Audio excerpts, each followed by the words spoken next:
Essa é a parte 7 do kart cross. Neste vídeo eu mostrarei as evoluções do kart cross. No último vídeo eu falei que ia colocar os pneus e como vocês podem estar vendo aí eu coloquei no canto os pneus. Eu também prendi o banco com solda mesmo.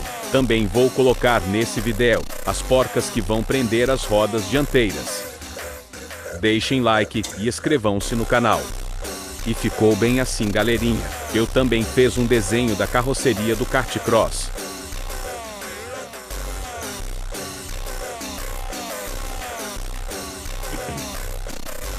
Vai estar ficando desse modelo, galera.